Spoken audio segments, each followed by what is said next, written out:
Salam berjumpa kembali Bapak Ibu Saudara-saudari, teman-teman sekalian, sahabat-sahabatku yang terkasih.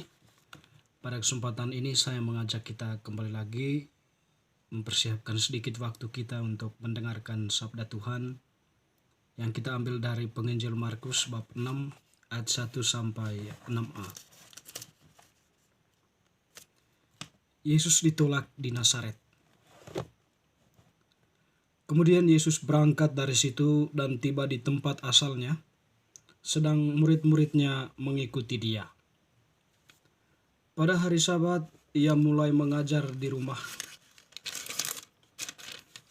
Ia mulai mengajar di rumah ibadat, dan jemaat yang besar takjub ketika mendengar dia, dan mereka berkata, "Dari mana diperolehnya semuanya itu? Hikmat apa pulakah yang diberikan kepadanya? Dan mujizat-mujizat yang demikian bagaimanakah dapat diadakan olehnya? Bukankah ia ini tukang kayu, anak Maria, saudara Yakobus, Yoses, Yudas, dan Simon?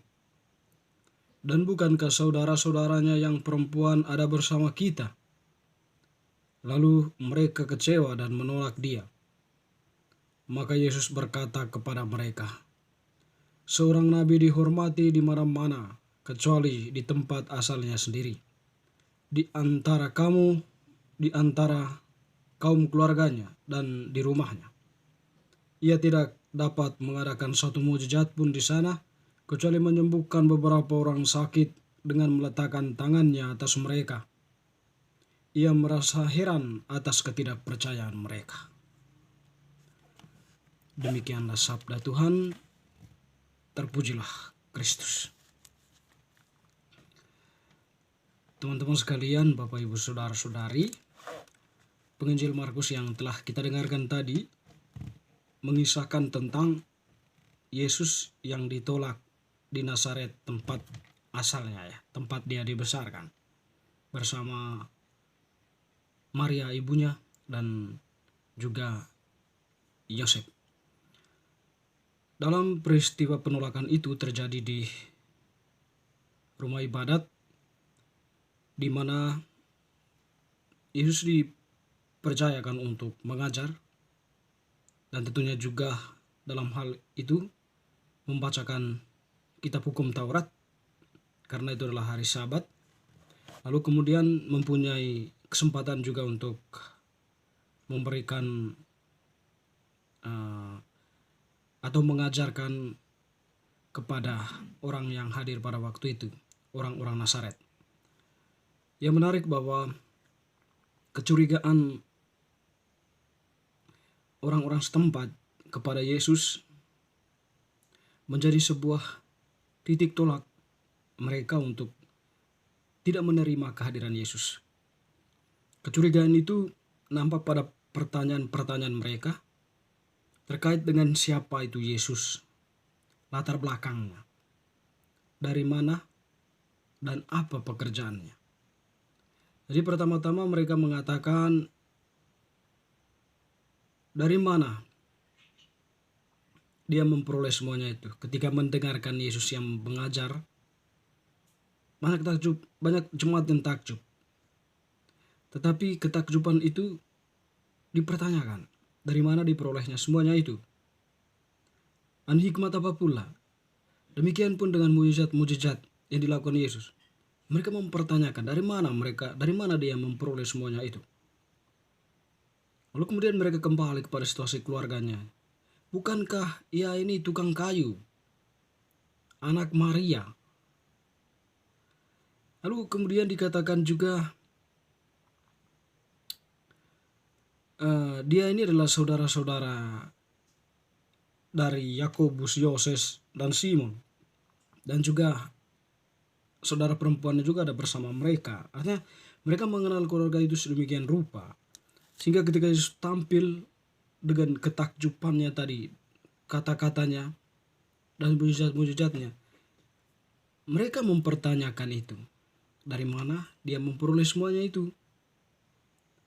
Ya, tentu dari pertanyaan kecurigaan-kecurigaan itu ya muncul argumen-argumen atau asumsi-asumsi liar ya yang dikaitkan dengan Yesus yang melakukan mujizat dan juga mempunyai karisma dalam hal mengajar. Dipertanyakan. Kalau sudah dipertanyakan artinya Yesus itu ditolak atau tidak diterima kehadirannya pada waktu itu. Mujizat-mujizatnya tidak diakui sebagai karya Allah. Terus ajaran mereka, ajaran Yesus, pengajaran yang disampaikan oleh Yesus pun dipandang sebelah mata. Ya, meskipun mereka takjub, tetapi hanya sebatas ruang ketakjuban saja, tidak sampai masuk pada sebuah kesadaran baru yang mendorong mereka untuk terus mau mendengarkan Yesus, sebagaimana dalam kisah penginjilan orang-orang banyak yang takjub dan ingin sekali untuk mendengarkan Yesus.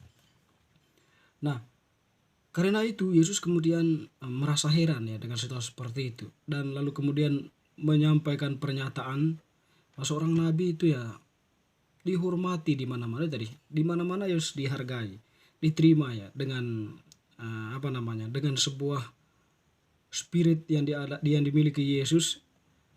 Jadi orang-orang banyak itu merasa bahwa kata-katanya itu berwibawa, sehingga ketika Yesus datang ada begitu banyak yang berkerumun untuk mendengarkan dia ataupun datang untuk menerima rahmatnya, penyembuhan dari sakit maupun kerasukan setan ya, bisa dibebaskan dari setan dan sebagainya. Tapi di tempat itu, tempat asalnya Yesus tidak diterima. Dia bahkan ditolak. Sehingga Yesus di sana tidak dapat melakukan begitu banyak mujizat. Allah berkarya dalam situasi terbatas. Dan karena itu tadi, karena memang dia ditolak. Teman-teman, saudara-saudaraku yang terkasih, penolakan Yesus tentunya merupakan sebuah sikap ekspresi manusia, sikap manusia yang egois, yang dikendalikan oleh nafsu. Jadi mereka itu tidak ingin disaingi. Setelah mereka mengetahui latar belakang Yesus, mereka mempertanyakan itu dan merasa bahwa Yesus itu tidak ada apa-apanya. Namun dalam hal ini mereka hanya melihat dari sisi luarnya saja, bahwa Yesus itu ya manusia seperti biasa, manusia biasa seperti mereka dengan latar belakang keluarganya. Mereka tidak sampai masuk pada kedalaman bahwa kehadiran Yesus itu adalah Allah yang menjelma menjadi manusia, Allah yang berkarya secara nyata dalam kehidupan manusia, dalam kehidupan mereka waktu itu. Kepenuhan Mesias, sang Mesias sang orang yang dijanjikan oleh Allah sendiri kepada nenek moyang mereka pada waktu itu. Jadi kesadaran itu tidak ada. Jadi sehingga ya mereka pun melakukan menolak Yesus itu ya atas dasar tadi itu ya, egois, tidak mampu melihat dari sisi lain dari kehidupan Yesus, tapi dari sisi hubungan biologisnya. Teman-teman, saudara-saudari yang terkasih, mungkin pengalaman orang-orang Nazaret ini juga adalah pengalaman hidup kita ya. Meskipun kita dianggap atau sudah dibaptis, tetapi kita melakukan tindakan penolakan, dalam arti ya perbuatan maupun tindakan-tindakan kita itu tidak menunjukkan kehadiran Yesus dalam diri kita. Kita bertindak dalam keegoisan kita, menolak sesama, tidak memberikan bantuan, tidak memberikan penghiburan, tetapi lebih pada menyebarkan berita-berita hoax, menghancurkan nama orang lain, ataupun juga ya melakukan tindakan-tindakan intoleransi, bisa jadi tindakan-tindakan yang menjunjung tinggi nilai koruptif atau nilai-nilai yang lebih pada orientasinya itu adalah kepentingan pribadi, bukan kepentingan umum. Untuk lebih sederhananya, kita menutup diri terhadap kehadiran yang lain, teristimewa kehadiran Allah. Nah, kalau sudah egois, kalau sudah menutup hati, tentu kehadiran Allah pun di sana ya terbatas. Demikian apalagi dengan kehadiran sesama. Bacaan hari ini mengajak kita, Bapak Ibu Saudara-saudari, untuk setidaknya senantiasa membuka hati dan pikiran kita untuk menerima, menyambut Allah yang mau berkarya dalam diri kita.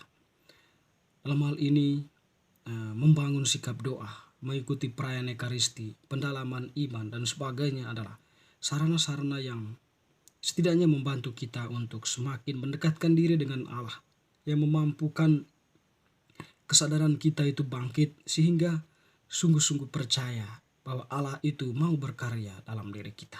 Semoga bacaan hari ini semakin meneguhkan iman kita. Amin.